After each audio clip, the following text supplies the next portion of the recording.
Buenos días, mi nombre es Carla Salas y en esta ocasión les voy a presentar una exposición oral acerca de Miguel de Cervantes Saavedra. Para ello, debemos recordar antes que clases atrás nos habían hablado acerca del barroco, que está dentro de lo que es el siglo de oro de la literatura española. También debemos recordar que el barroco tiene como principal característica el uso excesivo de ornamentos, es decir, de adornos, en todas sus artes, incluida la literatura. Es por ello que Miguel de Cervantes Saavedra, digno representante del barroco, nos va a dar también clara muestra de esta característica a través de su obra. Bien, por medio de esta exposición vamos a poder conocer más a Miguel de Cervantes, su obra, pero también conocer un poco más del barroco a través de él. A lo largo de la exposición daremos un recorrido por varios aspectos de su vida, su obra, su estilo, pero principalmente una de las obras que lo posicionó como el gran representante de la literatura, sobre todo la narrativa barroca y moderna. Estoy hablando de su novela El ingenioso hidalgo Don Quijote de la Mancha. Bien, haremos todo esto con el objetivo de conocer más sobre el autor, pero también reconocerlo y ubicarlo dentro de la corriente a la cual pertenece, que es el barroco. Bien, empezaremos hablando un poco de su vida. Para ello les daré algunos datos de su biografía. Miguel de Cervantes Saavedra nació el 29 de septiembre de 1547 en Alcalá de Henares, España. Su padre fue el cirujano Rodrigo de Cervantes y su madre, doña Leonor Cortinas. Bien, debo aquí aclarar que la profesión de cirujano en la época del siglo de oro no es tal cual la conocemos actualmente. No era tan prestigiosa ni tampoco tan especializada. Es por ello que el padre de Miguel no tuvo mucho éxito dentro de lo que es su trabajo, a lo que se dedicaba. Es por ello también que poseía muchas deudas, motivo por el cual su familia y Miguel tuvieron que mudarse constantemente por varias ciudades de España, lo cual le permitió conocerla también más a fondo. Bien. A pesar de la economía que tenía la familia de Miguel, su padre se preocupó mucho por la educación de su hijo, así que Miguel de Cervantes pasó toda su etapa escolar en un colegio jesuita, en donde ya a muy temprana edad mostraba mucho apego por las letras y la literatura.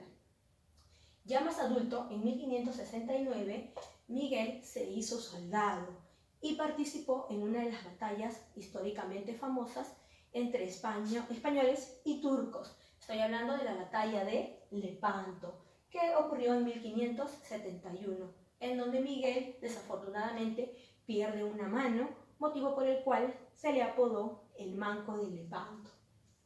Ya en 1580 hablemos ahora del estilo literario de Miguel de Cervantes Saavedra. Dentro de las características de su literatura podemos mencionar que Cervantes creó personajes que representaban claramente los caracteres humanos de la época, ¿no? Esto lo hacía con la finalidad de poder mostrar estas características exagerándolas o deformándolas para poder establecer una perspectiva del personaje y dichas características. Esto podemos ver que va de la mano con la característica del barroco, que era el uso excesivo de ornamentos. Bien, esto también lo podemos ver muy reflejado en su novela El Quijote, especialmente en el personaje de Sancho Panza, quien es el típico hombre de pueblo, sencillo, llano, el cual se ve contrastado con el personaje de Quijote, cuyas características también son exageradas y muy marcadas, pues representa, a pesar de estar loco, representa al caballero con modos refinados.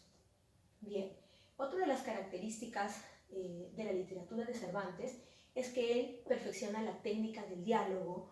¿Cómo lo hace? Mostrando en ella un contraste entre las voces que se representan dentro de estos diálogos, ¿no? Esto también lo podemos ver muy marcado en su obra El Quijote, en donde abundan las conversaciones entre Sancho y Don Quijote, ¿no? Ambos personajes tienen diferentes perspectivas de la realidad, por lo que se generan en muchos diálogos discusiones y se puede ver el contraste de estas voces, ¿no? Estos registros y voces distintos dentro de un mismo diálogo. Y esto también va de la mano con una característica muy importante del barroco, que es el contraste, que si recordamos la podíamos ver también en la pintura barroca, en donde se utilizaba la técnica del claroscuro para mostrar este contraste.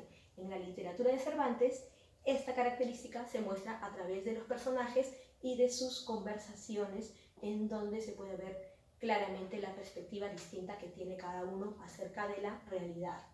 Bien, otra de las características que podemos mencionar es que Cervantes transformó la imagen del héroe novelesco, es decir, este héroe que durante el Renacimiento y en las novelas de caballería tenía valores y cualidades medievales, va a cambiar por un héroe menos perfecto, en donde éste busca sobresalir dentro de una sociedad burguesa, en contraste también de la burguesía con el feudalismo presentado ya en la época medieval y todavía persistente un poco durante el Renacimiento. Entonces él cambia esta figura de héroe conocida por una nueva figura menos perfecta, y esta también está representada obviamente de manera exagerada e incluso parodiada en su personaje de Don Quijote. Hablando de otra característica, podemos mencionar también que desarrolló una prosa de mayor expresión. Las novelas hasta ese momento, y como hemos podido ver a lo largo de esta exposición, no hay figura más ingeniosa que la de Miguel de Cervantes Saavedra dentro de la literatura barroca española, ¿no? Especialmente hablando de la narrativa, pues no por gusto fue llamado el creador de la novela moderna, pues la renovó en muchas formas, empezando desde la extensión de la trama hasta la genialidad en los personajes que se salían de los estereotipos establecidos hasta entonces dentro de las diferentes novelas de la época, pastoriles, de caballería, picarescas, y sobre todo la de caballería muy bien vista dentro de su obra El Quijote. Y en mi opinión, no hay hasta hoy alguien que haya igualado la genialidad e ingenio de Miguel de Cervantes, y creo que tiene muy bien puesto y ganado el apodo de Fénix de los Ingenios, como también se le conoce a este autor.